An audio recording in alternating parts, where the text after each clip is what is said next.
Thank you very much, Nick. Well, it's as they've mentioned, it's big shoes to fill to be introducing these living room lectures. However, it's a great pleasure to be able to introduce Errol and Henry Manners for tonight's living room lecture, who have been working on this important subject of the Hausmaler for a number of years, I suppose. It's a pleasure, firstly, because it's very easy. Both of our speakers require little introduction, being the foremost dealers in European ceramics and known to us all, I imagine, as great scholars and great friends. It's also wonderful to be able to introduce their talk for a slightly selfish reason, namely that when I was asked to write a short biography of the decorators Ignaz and Daniel Preisler for a forthcoming V&A book, Errol and Henry were of a huge help to me. Feeling quite daunted by this complicated subject, I couldn't quite believe my luck when I discovered that Errol and Henry were navigating the tricky field of independent decorators of ceramics, so all I had to do was ride on their coattails. I had many enjoyable visits to their shop where they patiently explained the landscape of the literature on the Preisler workshop, and I benefited hugely from looking at objects in their company.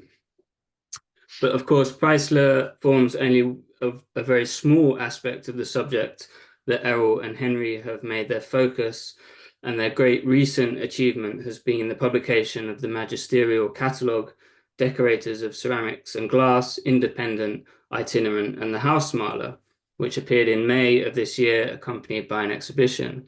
And I can recommend more highly this catalogue, which we will read in the introduction, is a survey of a subject which they describe as so often falls through the cracks of literature on the mainstream ceramics. So we're very fortunate to have both of them here this evening to take us through some of the discoveries that they made in this work in their lecture entitled The Hausmaler, Independent German Decorators of Ceramics and Glass. So please, Errol and Henry. Thank you, Simon. Thank you, Felix, Mia, and Nick. Yeah, very kind introduction. Last year, we produced this catalogue on this sort of subject of the Hausmaler, and we extended it to include some itinerant artists and independent decorators working in France, Holland, and England. But tonight, we are just going to talk about some of the most important of the German Hausmaler, or literally home decorators.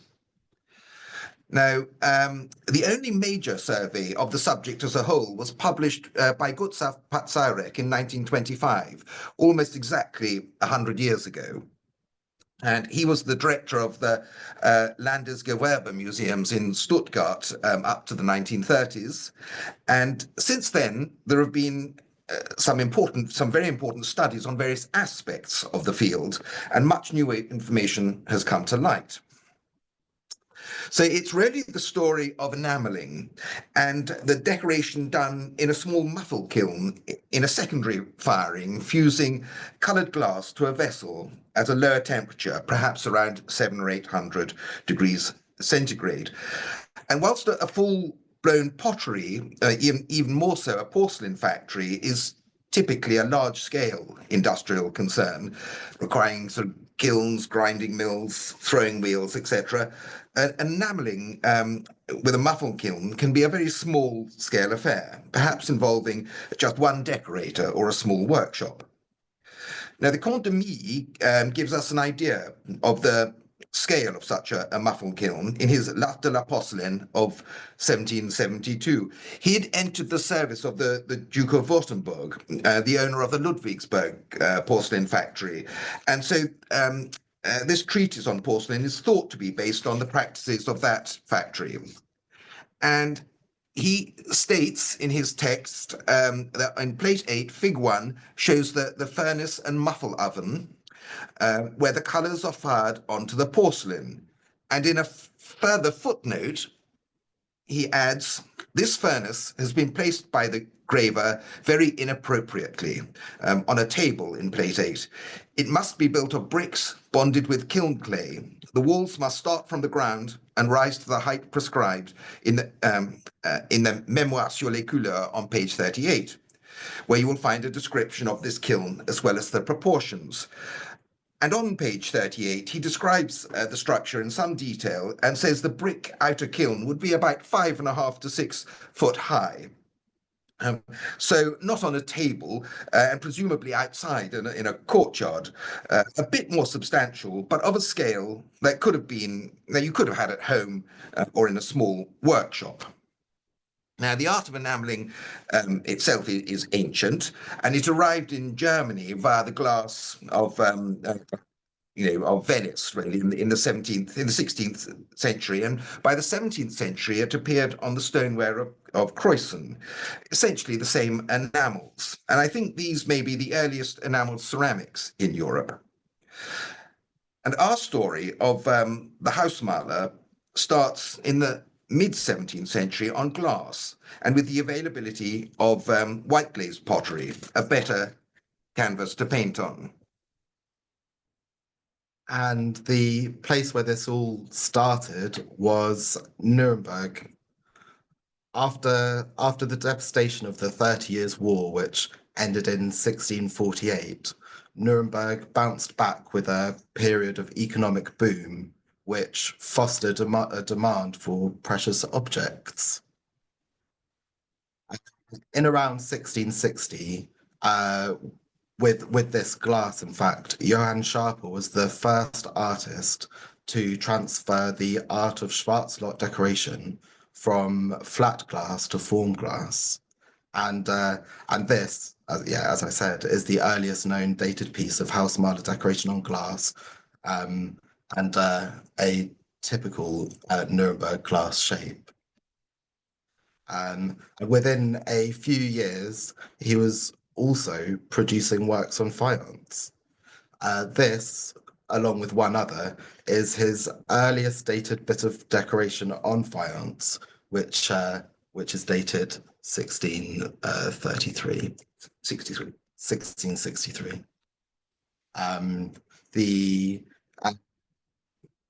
While he was predominantly a glass decorator, this might have had more to do with access to materials than preference. There was no faience decoration in Nuremberg, production in Nuremberg or elsewhere in Germany at this time, whereas there was a strong glass industry.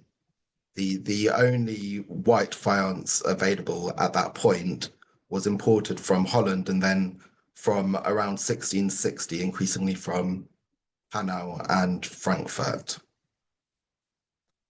Helmut Bosch, who wrote the standard work on Nuremberg Hausmaler, points out that Schaper shows all the characteristics of a mature style from the start. And over the course of the 10 years he was producing his works, there is barely any change in his style.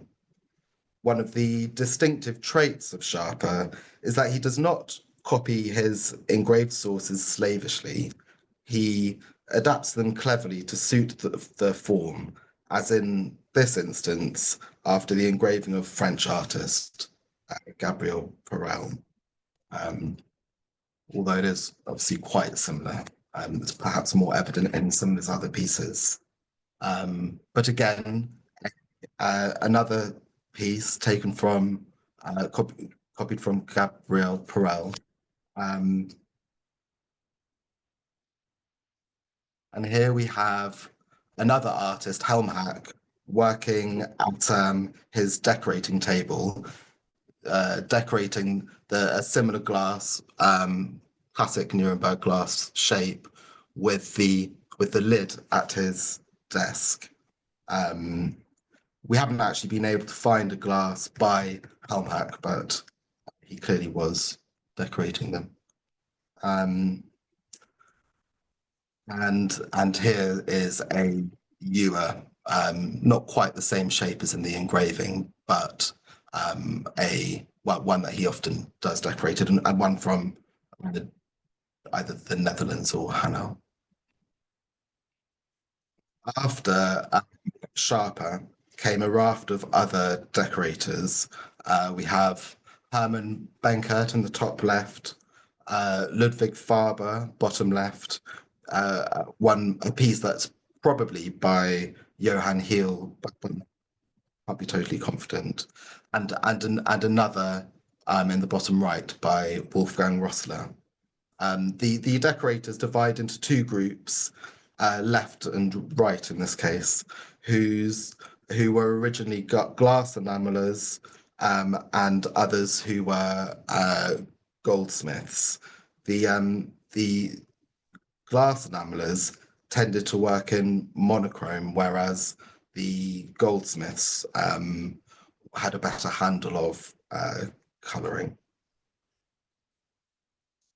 So this is the piece by Wolfgang Rossler, and an example of enameling on gold, and you can just see the brilliance of colours echoed in both pieces.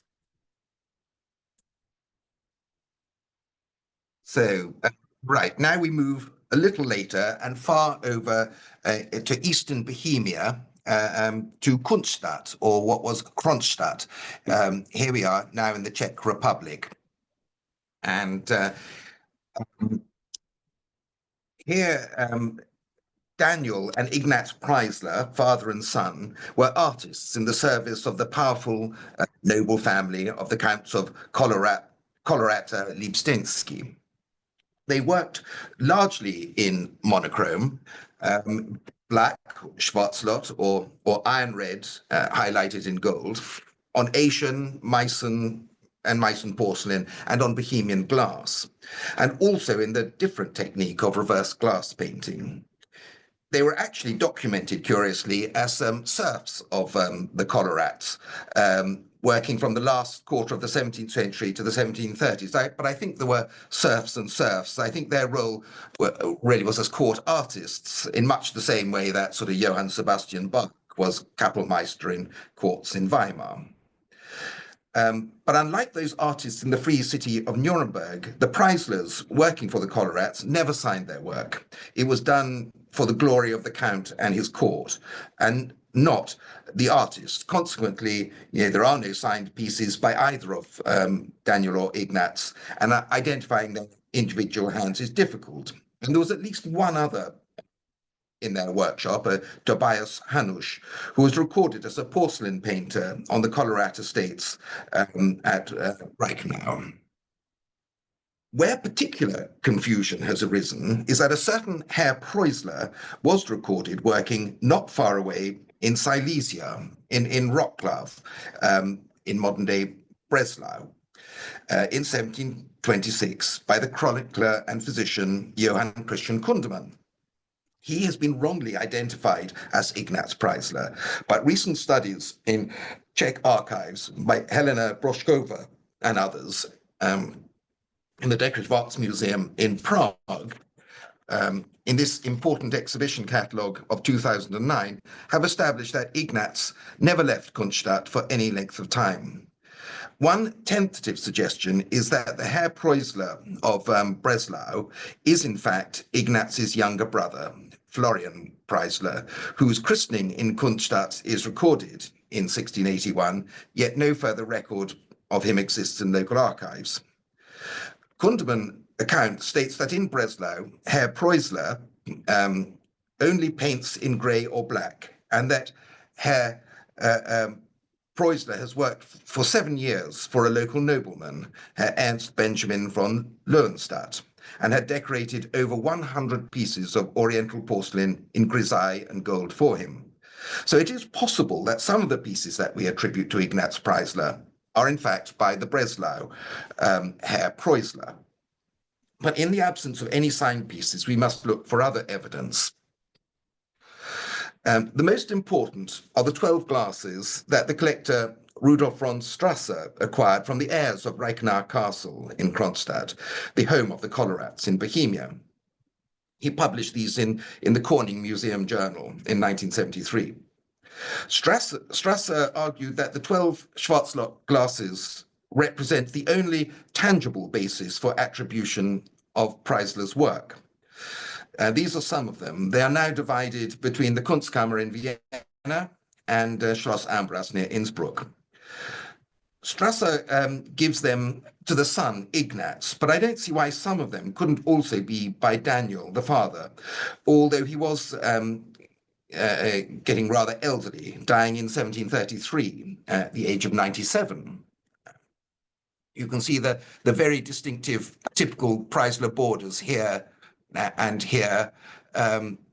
This sort of decoration relates to some of the glass painting, which makes me wonder if this couldn't be Daniel Preisler. Another piece, also from Reichenauer Castle, in the Decorative Arts Museum in Prague, has the arms of Collerat, and again, textbook Preisler ornament, sort of Baroque scrollwork, absolutely characteristic. And another piece we can attribute to the Preislers due to their arms is this tea bowl and saucer in the Palazzo Madama in Turin, which has the arms of the Collerat Schwarzenberg family. And this helps tie in another piece, an iron red piece, which uses the same engraving of Apollo and Coronis from Ovid. And makes us confident that this too is by what Preisler, presumably Ignaz, but one of the Preislers anyway. There are also a few Preisler pieces listed in the Japanese palace inventories in 1721, curiously in the Weiße Sächsische Porzellan, or white Saxon porcelain chapter, in spite of being on Chinese porcelain. And this comes from the wonderful Dresden Digitization Project website, which has just won the Apollo Award for the Digital Innovation of the Year. They are described as particularly fine, and interestingly, the decoration is correctly identified as being Bohemian. Of course, no mention of Preisler by name. Another entry has this bowl on a brown or Batavian ground, again with the typical Preisler strapwork ornamentation here. And the beakers and the saucers have this very distinctive and rather rare type of decoration after the engravings of Johann Schmissig of the 1630s. There are a couple of these also in Schloss Favorit in Rastatt. This same source was also used on certain rare Meissen porcelains, which are sometimes said to have been by an unidentified Hausmaler, but I think the use of Böttger luster, the generous use of Böttger luster on them, clearly indicates they were done under the control of the factory. We also have an illuminating series of letters from Tobias Hanusch, written between 1729 and 1732. He was the other painter recorded in the estates at Reichenau, in which he noted that Preisler, and now surely Ignaz, as Daniel would have been well into his 90s, decorated porcelain and glass in Schwarzlotten gold and iron red and gold. He further stated that he mostly painted chinoiseries, he called Indianische Figuren und Landschaften, but also what he called difficult poetic subjects. In 1731, Preisler wrote in a letter that he, like his father, considered monochrome painting in black or iron red to be the finest and most subtle form of decoration. I rather suspect that this bowl was painted by Daniel Preisler due to the close similarity with the reverse glass paintings that we will look at shortly. But since it is on Meissen Böttger porcelain, it must post-date the 1710s at the very earliest, which would make Daniel rather old. You can see it is rather warped, and this is often the case, as it seems that they had typically only had access to reject Meissen porcelain or out-of-fashion forms. Here they have combined two Ovidian stories taken from engravings, in this case Jeremiah's Wolf, and they were happy to borrow from anywhere. For them it was much more about making a splendid and highly crafted object rather than artistic originalities. Now, the Preislers were allowed to execute commissions for other patrons with the permission of the Count, and this helps us attribute some reverse glass paintings to Daniel Preisler. Helena Broshkova published a contract of the 10th of August, 1704, for the execution of 12 reverse glass paintings between Daniel Preisler of Kunststadt and Count Christoph Wenzel Nositz, the owner of an estate that bordered the Colorado lands. The contract stipulated that the artist should use good quality gold and flawless mirror glass, and designated specific subject matter, including a set of the seasons. And we can't say that these are that set, but they're the only one known, the only set of the seasons known, and they strongly suggest that they are the work of Daniel Preisler.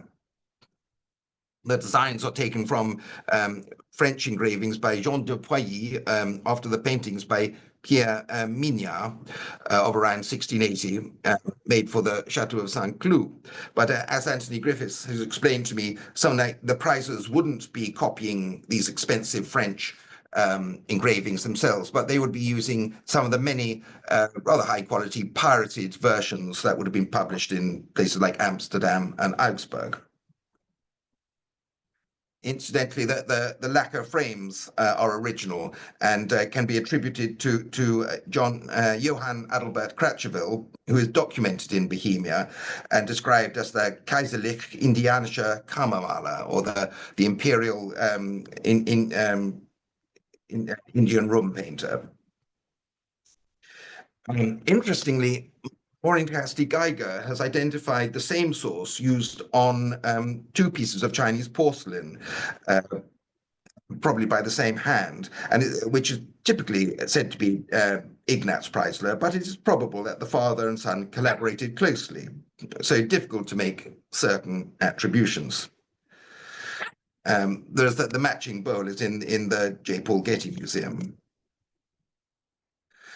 They were also skilled at adapting designs from multiple sources. Here we have an engraving that combines a high Baroque image of a queen of the Amazons with a much more sort of Renaissance element down here, which must be adapted from an engraving after sort of Raphael, the Marc-Antoine Raimondi, perhaps. The trees and the buildings in the background are very much the standard Preisler repertoire. And we move to, not far, but to another Ignaz Bottengruber, and his followers. Ignaz Bottengruber was undoubtedly the most creative and original of the German Hausmaler on porcelain. His technical mastery was matched with a wonderfully imaginative approach to Baroque ornament. And you can see here's Kronstadt, and here we are in Breslau. It's Wroclaw is its current name, but the German name was Breslau. And it was no backwater because it was on the main road between Dresden and Warsaw. So Augustus the Strong and Augustus III would have frequently have passed through it. And the earliest record of Bottengruber there is at the baptism of his son in 1721, where he is listed as a painter living on the same street as the church. Most of what we know about him comes from the chronicles published by Johann Christian Kundemann, in which he describes the 12 notable Kunst- und Raritaten cabinets of Breslau. In the 1723 edition, Kundemann records, talking about the porcelain of Meissen and Vienna, both can be painted in the artistic manner, as they especially are in Dresden, and also here in Breslau, and the colors can be fired in. At first, Herr Preisler did painting only in grey monochrome or in black, but now Herr Bottengruber, as he says, is doing this with all manner of bright colors and to such a degree of perfection as has otherwise never happened before. Signed and dated pieces exist which allow us to identify Bottengruber's work in Breslau, such as the saucer here in the Metropolitan Museum of Art, which is inscribed IAB fake it, and rat is short for Ratislaviensis, which is the Latin name of Breslau. Other pieces are dated 1727 and 28. Another piece that displays Bottengruber's confident use of dramatic scrolls is this tankard, which we can also place in his Breslau period because of its similarity to this saucer in the British Museum, inscribed JAB 1726, again W for Ratislaviensis. Maureen Cassidy Geiger again identified the source of this ornament in the engravings of Jean Lepautre. Shortly afterwards, Bottengruber appears in Vienna, and we have two pieces, both in the Museum for Angewandte Kunst in Vienna, that are inscribed Vienna 1730. This bowl decorated with the triumph of Bacchus, and you can see actually this acrobat here is this chap there. He's fairly freely adapted. And I put a question mark over the Dupaquier period porcelain because I suspect it's actually Meissen.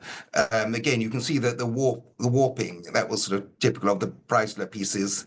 I think most of their work is actually, even when they're in Vienna, is actually on Meissen porcelain. There are some pieces on Dupaquier, but they're relatively rare. This is the other one, marked Vienna 1730, with vignettes after Les Jeux et Plaisirs d'Enfance of Jacques Stella. Again, Maureen Cassidy Geiger has shown that he was apparently engaged with commissions for the imperial family whilst in Vienna. And the evidence for this is the use of the five-pointed star, which you can see here, and in numerous other places on this wonderful coffee pot in the Metropolitan. And this was an emblem of the Emperor Charles VI. And even more clearly, on this covered bowl in the Met, which has the cipher of the interlaced EC for Elizabeth Christine, the wife of the Holy Roman Emperor, below the imperial crown of Austria. Ignaz Bottengruber had two notable amateur followers or students from Breslau. These were both Silesian noblemen who seemed to have decorated porcelain for their own pleasure and the delight of their friends and family. And the influence of Bottengruber is apparent in their shared palette and use of elaborate ornament. The first one is Karl Ferdinand von Wolfsburg. He signs himself Sil for Eques Silesia, so a knight of Silesia. But this is painted in Vienna, where he might have accompanied Bottengruber there. And this is another that shows his technical mastery of painting and also the border, very much like the strap work you can find on Viennese Dupaquier porcelain. Well, this is a Chinese piece. We had two of the rare surviving plates by the other amateur artist, Hans Gottlieb von Breslau, who for the last 11 years of his life was actually the mayor of Breslau. And Pazaurek was alerted to a group of Breslau decorated porcelains that survived in the family at Schloss Lauska. And he was able to publish these in his book in 1925 when still in the castle.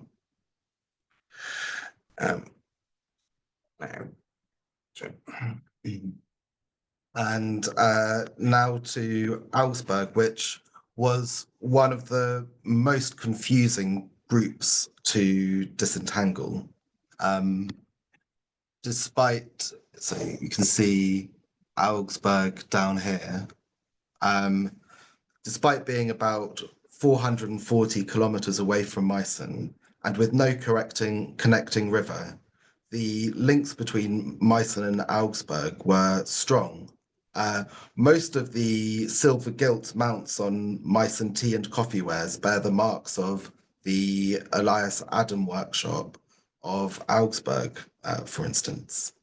And when Gustav Pazaurek published his book on Hausmaler in 1925, it was little understood, and he considered that almost all of the Augsburg Hausmaler decoration on porcelain was produced by Johann Aufenwerth. It was his opinion that such a decoration ended in Augsburg with his death in 1728. In 1938, W.B. Honey of the Victoria and Albert Museum published this Meissen tea bowl and saucer with gilt chinoiserie decoration inscribed Augusta den 1st of February 1736, Soli Deo Gloria Eis Sate. Honey suggested that this inscription was in fact Abraham's Soiter, and just an adapted spelling of the name, and that Augusta for Augusta Vindelicorum was the as the Latin name for Augsburg. This inspired the great Swiss to scour the records of the Augsburg City Council, the Augsburg Protestant churches, and contemporary travel writers to find out more about Abraham Soiter, the Soiter family, more widely, and the Aufenwerths.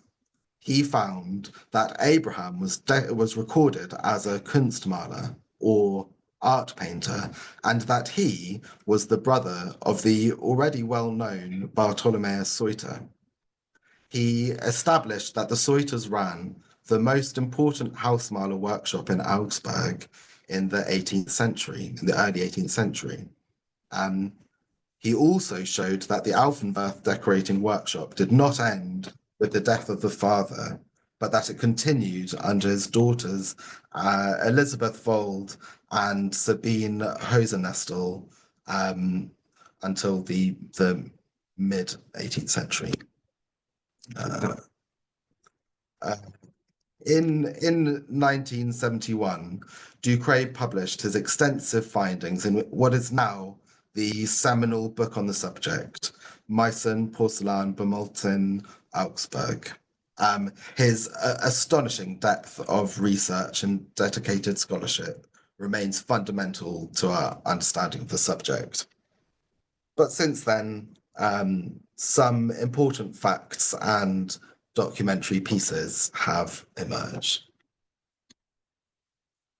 So most importantly, in 1990, Dr. Rainer Ruckert published his book, Biographische Daten der Meissener Manufakturisten, in which he showed that Bartholomeus Soiter was actually the figurehead of the workshop.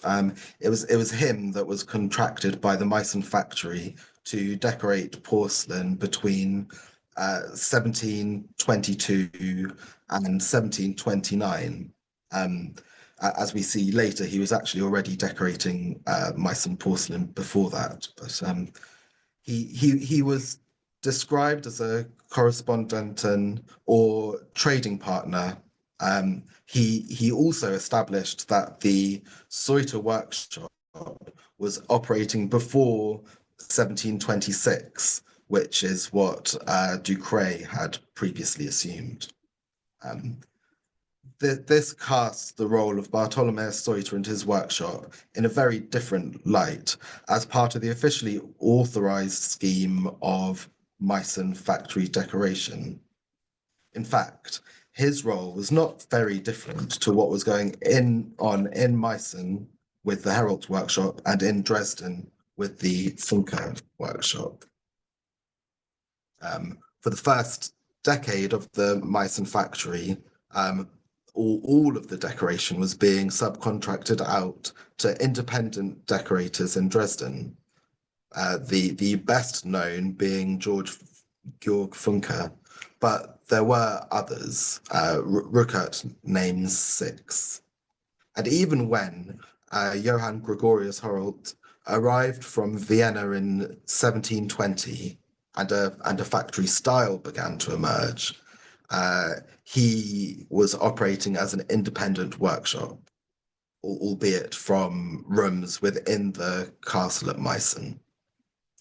His workshop was only fully integrated into the factory in 1731, which was far later than you might assume. So as well as running the porcelain workshop, Bartholomeus Soiter was responsible for some very fine and characterful works on faience. They are distinctive for their elaborate borders of birds and flowers, sometimes gathered together at the base with a fluttering ribbon, like they are here. And they are mostly unsigned, but these are dated 1717 and 1720, and initialed BS. These pieces are. He is known to have had a muffle kiln in his garden, which had led Ducret to think of his activities as a decorator on faience as a sort of amateur hobby rather than a link to the pieces decorated by, well, Abraham Soiter. A few pieces with his distinctive birds and bugs are known on Meissen porcelain, but not enough to be part of his officially authorized production. So these perhaps are our early experiments. We felt it possible to attribute this Meissen saucer to Bartholomeus Soiter because of the similarity to the painting in the panel on this faience jug, and also to the pewter jug that he is. So he's holding the same pewter jug in his hand here and has a tobacco plant here and they're smoking a tobacco pipe here. So another connection is the design of the gilt border. It's similar to these pieces decorated in gold, which are thought to have been given to Vittorio Amadeo II of Savoy by Augustus the Strong in 1725. And it's possible that perhaps this most prestigious service may also have been decorated by Bartholomeus. Ducret knew of this service, but had considered it to be too early for Soiter, being gifted in 1725. And to the piece dated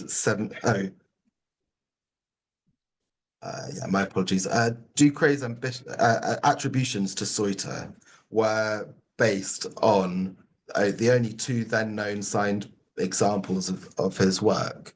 This one, dated to 1731. We're grateful to Katerina Hunchman for the image. And then to this one, which we've already looked at earlier in the V&A, dated to 1736. On the basis of these two pieces, he, perhaps wrongly, concluded that one can safely say that Abraham Soiter painted the most beautiful chinoiseries. He extrapolated by a process of stylistic comparisons that the best work of the Soiter workshop was produced by Abraham, and that, in his opinion, the most beautiful paintings were based on engravings by Watteau, such as we see here. Of these, he said, based on the quality of these paintings, they can only be attributed to the artist Abraham Soiter. In terms of finesse, color combination, and painting technique, they surpass anything that has ever appeared in the Hausmaler category. Obviously, other people might disagree with that, but they are very fine. This quell stand is, despite being of the Watteau type, is actually after a Lancret painting, presumably via an engraving, but it's obviously the sort of thing that Ducret was talking about. This hypothesis of the Watteau style painting being by Abraham Soiter was partially confirmed by the discovery of a signed coffee pot published 5 years later in Keramos by Hans Michel. The decoration on the coffee pot is after an engraving by Johann Elias Ridinger, but painted in a similar fashion to the Watteau engravings Ducret was referring to.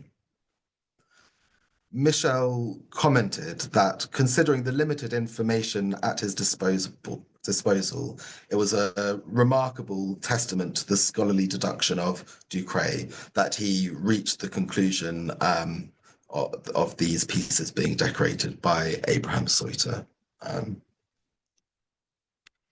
Yeah. It is also significant that Ridinger is the engraver of this design and the previous ones and many others that we find on Soiter decorated pieces. Ridinger was married to the sister of Bartholomeus's wife, who was and Abraham's, obviously, who was the widow of another brother, Johann Soiter, who had died in 1719.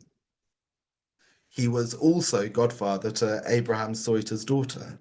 Ducret even suggests that certain Soiter workshop pieces may have been decorated by him, and while this is possible, it can't be proven.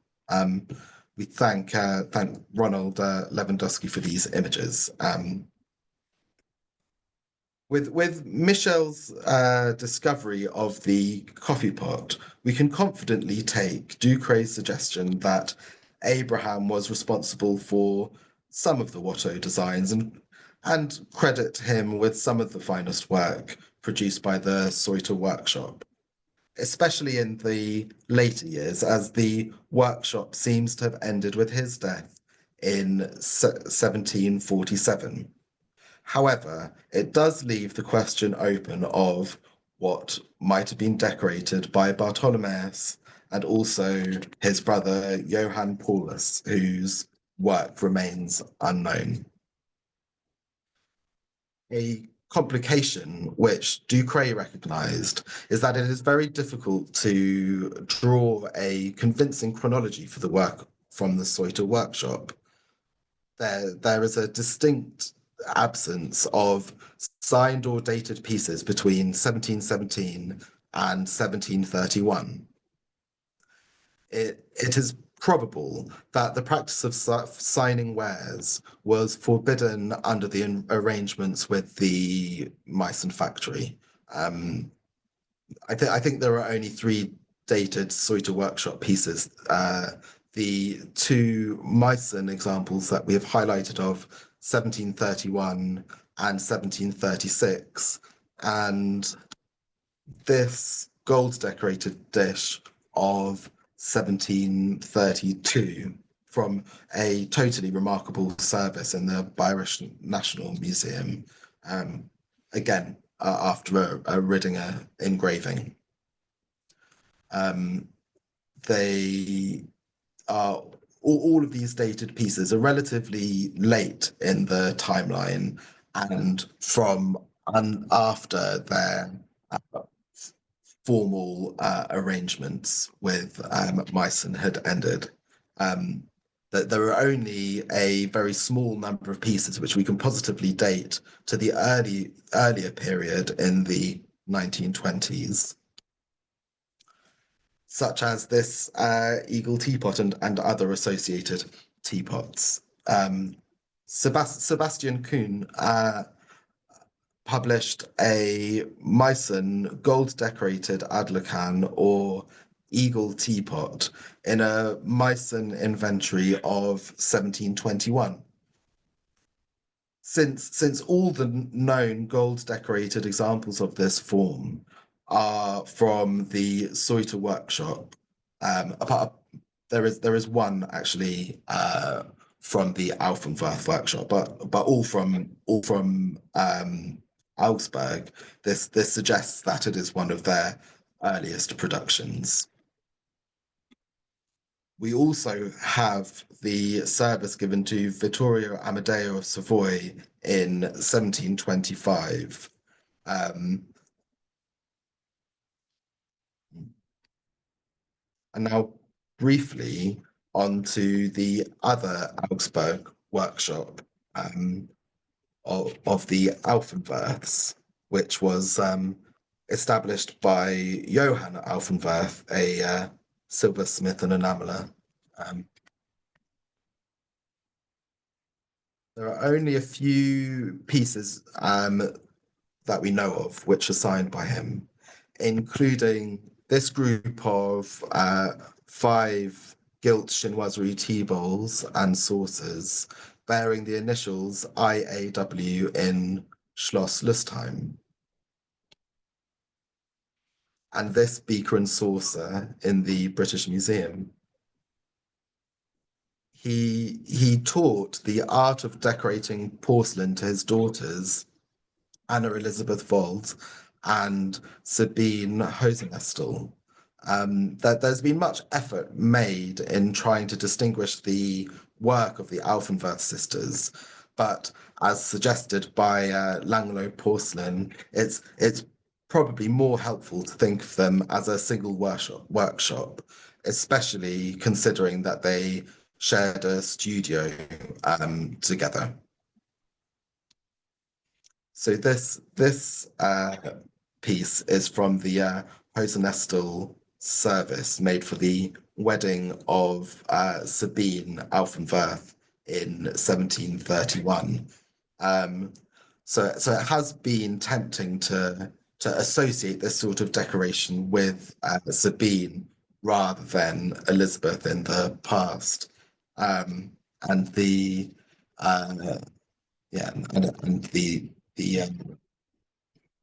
monogram is for Sabine.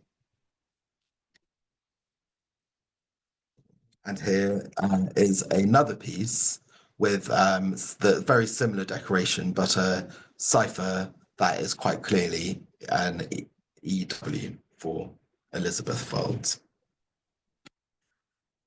And Elizabeth continued to work on faience in a near identical style to that of her works on porcelain.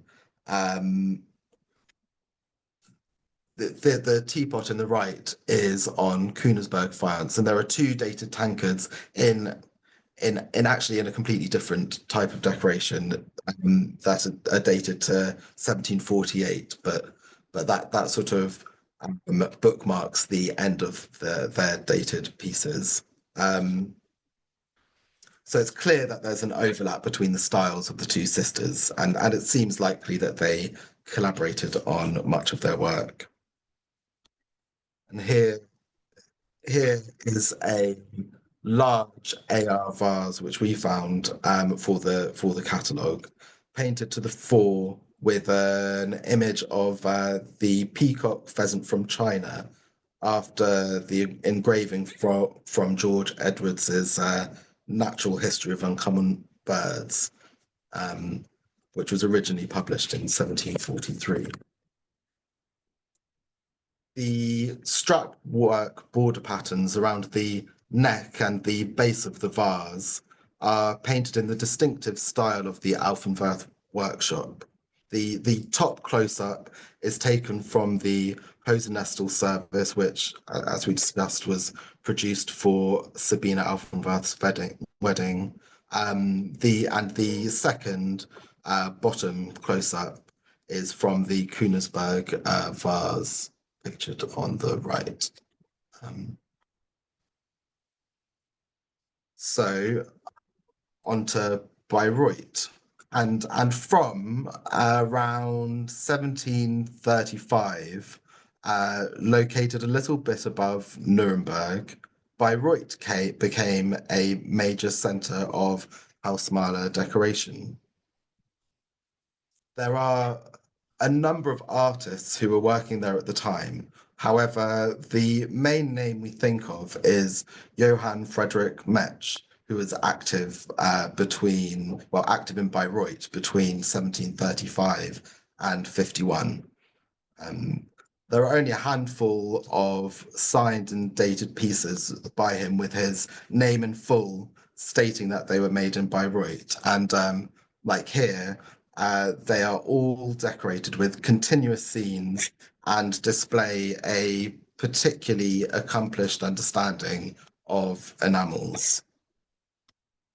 There are other pieces that bear his initials, either with an M or JFM, and these pieces tend to be of a slightly different style with batwing borders, garlands of flowers, and sometimes with monochrome central scenes. There are a number of different hands that work in the same style, which would suggest that he ran a workshop. It can be unclear whether the signatures are of Metsch himself or of his workshop. At their best, the painting can be really quite exceptional, but he was a bit of an arrogant character. Metsch first appears in 1731 in Dresden, announcing that he could paint with gold and all the colours, but that he did not want to join the Meissen factory, and saying that he did want to buy Meissen porcelain, but cheaply. He was dismissed with only a few pieces to decorate and without the ongoing contract he was looking for. Here are a pair of beakers with continuous scenes and the accomplished mastery of enamels that we associate with Metsch, as well as the garland of flowers around the neck of the bull, which have led us to suggest the attribution. It is arguable that it could be by some unknown painter, but Metsch is the best guess that we have.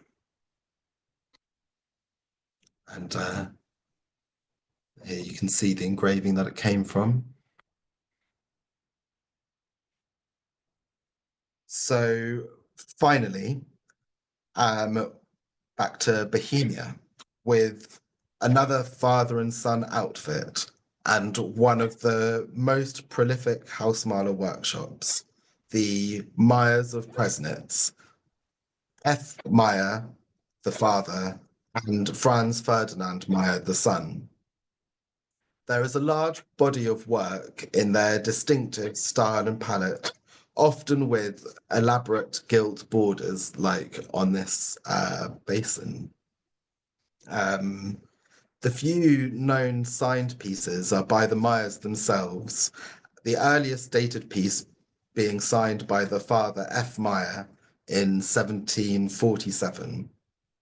He died in 1751, at which point his son Franz Ferdinand Meyer took over.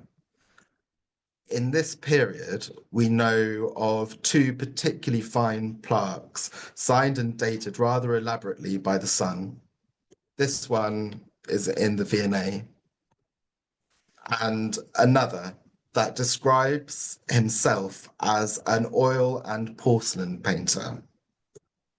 He was clearly trying to step up in the world. The signed and dated pieces range up to 1766. And then we have one contemporary record that notes the painter's Meyer's house was burnt down along with three of his neighbours after being struck by lightning on the 27th of June, 1776. It is probable that the workshop ended with this incident, as there are no dated pieces after this point.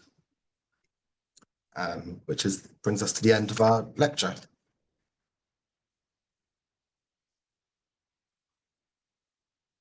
Well, thank you very much, Errol and Henry, for that really in-depth and fascinating overview of your research. Um, we've got some time for questions, and please, if anyone has any, do type them into the chat. But I just wondered initially if you wanted to mention your catalog or your book and say if it's, if people are interested, where they might find it. Yes, yes, we're happy to give it to anyone who's interested. We have A couple plenty of hundred. yes, uh, yes, we were quite generous in our and so we'd be delighted if they went out into the big wide world. So anyone who would like to contact us or pop in, we'd happily give them one. That's very generous. We've got a question from Sue Herg who says, who asks, when was gold first used to decorate porcelain? Well, you do get it on 17th century Chinese pieces and perhaps even earlier. Yes, I mean, you get the cold decorated gold, but I think that's probably not what you're asking. Actually, fired gold does appear on a few Chinese pieces of the late 17th century, decorated in Europe. And Meissen struggled. I mean, Böttger struggled. He wanted to decorate, but he developed his luster, and it was really initially his colleague, and then the person he subcontracted to. Georg Funke, who was decorating a lot of the gold for Meissen, from probably around about 1713. So, but then so English might say that the Buckingham porcelains of the 1680s predate that with their gold decoration. Great. I've got a question here from Iris Moon, who says, thank you for the great presentation. Regarding the Preissler family, was it considered more skilled to paint enamel on reverse painted glass or porcelain? And then who was paid more, father or son? Do we know that? I don't think we have records of details of sort of payments. Certainly that the quality of decoration on the best reverse glass painting is extremely high. I suspect, as far as I understand it, it's not fired on, unlike the porcelain decoration. So technically, the porcelain decoration might have been that much harder. But you always say that it's more the final product that was sort of considered valuable and an achievement rather than the process that they took to get there. So Yes. I mean, and Meissen porcelain was the new product at the time. Yes, and they were trying to turn it into something as precious as they could possibly make it, trying to make sort of Kunstkammer objects. These were not things for use at all. Okay, and I've got a message from our member Ricky Pound. He owns a Meissen saucer decorated by Metch. On the base of his saucer, the Meissen cross swords have been extended to form the letter M with the words M Bayer written beneath. Is that familiar It's to you? nice to have from that's good to have the Bayreuth mentioned too on a Yeah, most of the pieces with the initial just have the initial. It's unusual to have the extra Bayreuth bit. yes. And sometimes people have rubbed it off. I mean, the saucer we have, I think it must have had an M added in gold, but somebody has rubbed it off, trying to turn it back into an ordinary bit of Meissen, I think. Yeah, it's nice to have a Bayreuth written on it. Yeah, it's very unusual. So, if anyone else has any burning questions, I mean, we are running past 7 p.m. now, so maybe people are keen to get on with their evening. Oh, here's one. Do you have any evidence of particular requests or commissions for decorative schemes, or was the design just left entirely up to the Hausmaler? I suppose it depends a little bit on whether they were being contracted by Meissen or whether they were working as individual independent workshops. Yes, and we do actually. The reason we didn't go into it in certainly the Preisler glass. We know that the decorative schemes were particularly were asked for in the contract, but also when Meissen and Augsburg were working together, when Bartholomew Soiter was working together, it's slightly sort of complicated, but some of those, there are some quite famous, I think 6 little engravings by Johann Gregorius Herold. They're in the Schultz Codex, and those designs also appear on Augsburg pieces. And I think the idea is that one suggestion, at any rate, is that these might have been sent to Augsburg as patterns. And you also get on quite a lot of the Augsburg Soiter pieces, you get luster marks on the bottom, which tend to associate. So one mark will tend to associate with a particular group. And when I spoke to Sebastian about it, he said that Ruckert had suggested to him that might have denoted particular orders for types of decoration from the Meissen factory to Augsburg. But I mean, it's sort of speculative. But in fact, most of the joy of a lot of this stuff is that the artists were independent and free to sort of follow their whims, which allows for such sort of unusual and fascinating products. And we've just had one more come in from Philip Revatera, who says, did you come across the name Jacobus Helkis in the course of your research? Is that a familiar name to you? No, we need to get Sebastian on the case, because one of the areas we haven't mentioned at all, and we didn't really even in our catalogue, was the whole Vienna Hausmaler question. And Sebastian wrote a very good essay, probably the only really important essay on the Viennese Hausmaler. And this Helchis, I think isn't he if there was just one Helchis, he was also a very interesting chap for signing Dupaquier pieces. Also, I believe he was one of the painters who went to Turin to set up the Rossetti factory. So I don't know if there is an awful lot known about his life or anything, but he's clearly an important and interesting person. And nice to hear from you, Philip, by the way.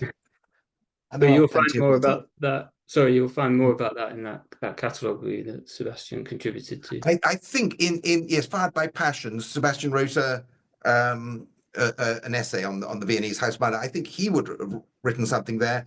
And then when Andrina Daliano also wrote about the Turin, the Rossetti porcelain of Turin, in her catalogue, she went into this subject as well. Great. Well, I think we should probably let you both go. And just to say, on behalf of the French Porcelain Society, thank you once again for giving up your Sunday evening and giving such a great lecture, living room lecture. I think the program for 2025 is still taking shape. So if everyone just keeps an eye on their email inboxes and on the website, I think you'll hear very soon our next the program of events. But otherwise, it's just for me to wish everyone a great evening and a lovely holiday, and hopefully we'll see each other in the new year.